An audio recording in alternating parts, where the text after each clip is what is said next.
So right side turn ಮಾಡಿ ತೋರಿಸ್ತೀನಿ ನೋಡಿ. ಸೊ ಬ್ಯಾಕ್ ನಿಮ್ಮದು ಬಂದು ಸ್ಟ್ರೈಟ್ ಆಗಿರ್ಬೇಕು, ಎಷ್ಟಾಗತ್ತೋ ಅಷ್ಟು. ಕೈ ಹಿಂದೆ ತಗೊಳ್ಳೋಣ.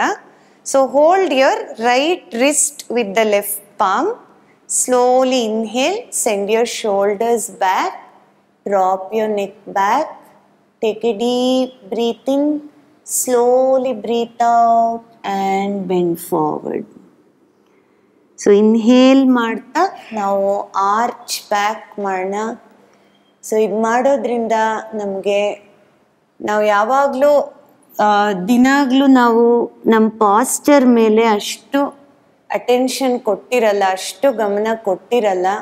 ಸೊ ನಾವು ಹೆಂಗೋ ಎದ್ದೇಳ್ತೀವಿ, ಹೆಂಗೋ ಕೂತ್ಕೊಳ್ತೀವಿ. ನಮ್ಮ ಬ್ಯಾಡ್ ಪಾಸ್ಚರ್ಸ್ನ ಈ ಥರ ಮಾಡೋದ್ರಿಂದ ಲೈಟಾಗೆ ನಮ್ಮ ಬಾಡಿ ಕರೆಕ್ಷನ್ ಆಗ್ತಾ ಹೋಗುತ್ತೆ.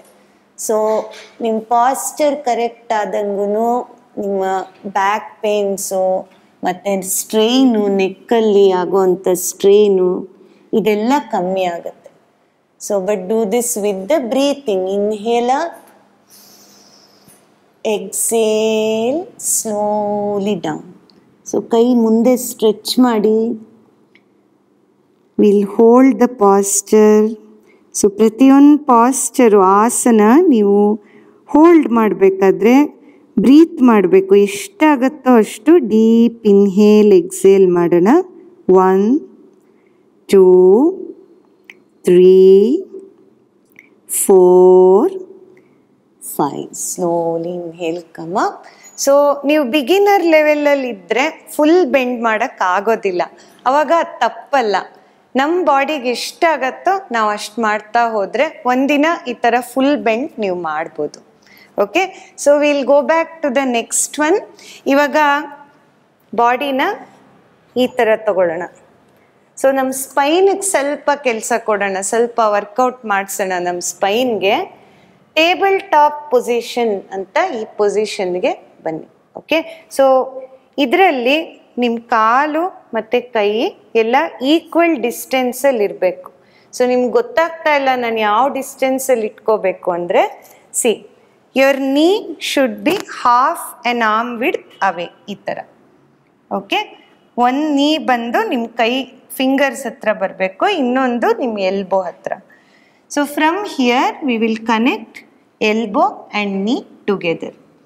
Okay, then from here we'll go one palm forward to bring it straight back. So now ಯಾವುದೇ ಹೈಟ್ ಇರಲಿ, ಈ ಥರ ಮೆಷರ್ಮೆಂಟ್ ತಗೊಂಡಾಗ ನಮ್ಮ ಬಾಡಿ ನಮ್ಮ ಹೈಟ್ ಕರೆಕ್ಟಾಗಿ ಅಲೈನ್ ಆಗುತ್ತೆ. Okay, so we will move from the low back. ಇಲ್ಲಿಂದ ಮೂಮೆಂಟ್ ಸ್ಟಾರ್ಟ್ ಮಾಡಬೇಕು. Okay, so inhale, push your hip back, head up, Marjari asana. Exhale, hip inward, Bitilasana. Inhale, cat stretch ಅಂತ ಹೇಳ್ತೀವಿ ನಾವು ಇದನ್ನು. ಸ್ಪೈನ್ಗೆ ಒಳ್ಳೆ ಸ್ಟ್ರೆಚ್ ಇದು. ಬ್ಲಡ್ ಸರ್ಕ್ಯುಲೇಷನ್ ಆಗುತ್ತೆ. ಬ್ರೀತಿಂಗ್ ಮಾಡಿದಾಗ ನಿಮ್ಮ ಸ್ಪೈನ್ ಹೆಲ್ತ್ ಚೆನ್ನಾಗಿರುತ್ತೆ. ಇನ್ನು ಒಂದು 2 ರೌಂಡ್ ಮಾಡೋಣ. Inhale up, exhale down, chin down. Inhale up, exhale slowly down. So slowly take your body on the heel, come back to Shashankasana.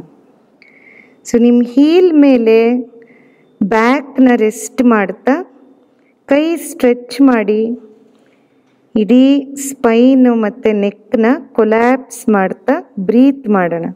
So relax your spine in Shashankasana. So Shashankasana ಮಾಡುವಾಗ ನೀವು ನಿಮ್ಮ ಸೀಟ್ನ heal ಮೇಲೆ ಇಟ್ಟಿರಬೇಕು. ಯಾವಾಗಲೂ ಕೂತ್ಕೊಂಡೇ ಮಾಡಬೇಕು, ಈ ಥರ ಲಿಫ್ಟ್ ಮಾಡಬಾರ್ದು. ಎಷ್ಟಾಗತ್ತೋ ಅಷ್ಟು ನಿಮ್ಮ ನೆಕ್ಕು ಮತ್ತು ಸ್ಪೈನ್ನ ಕೊಲ್ಯಾಪ್ಸ್ ಮಾಡ್ತಾ ಹೋಗಬೇಕು. ಸೊ ಈ ಹೆಡ್ ಯಾರಿಗೆ ಫೋರ್ ಹೆಡ್ ಟಚ್ ಆಗ್ತಾ ಇಲ್ವೋ ಕೆಳಗಡೆ ಅಂಥವ್ರು ಒಂದು ಬ್ರಿಕ್ಕೋ ಅಥವಾ ಒಂದು ಟವಲ್ಲೋ ಏನಾದರೂ ಒಂದು ಸ್ವಲ್ಪ ಹೈಟ್ ಇರೋದನ್ನು ಯೂಸ್ ಮಾಡಿ ಈ ಥರ ಫೋರ್ ಹೆಡ್ ಡ್ರಾಪ್ ಮಾಡ್ಬೋದು. ಸೊ ಇದರಿಂದ ನಿಮ್ಮ ಮಸಲ್ಸ್ ರಿಲ್ಯಾಕ್ಸ್ ಆಗುತ್ತೆ, ನೆಕ್ ರಿಲ್ಯಾಕ್ಸ್ ಆಗುತ್ತೆ. ಪ್ರತಿಯೊಂದು ಆಸನದಲ್ಲೂ ನೀವು ಒಂದು 5 to 8 breaths you can hold the ಆಸನ.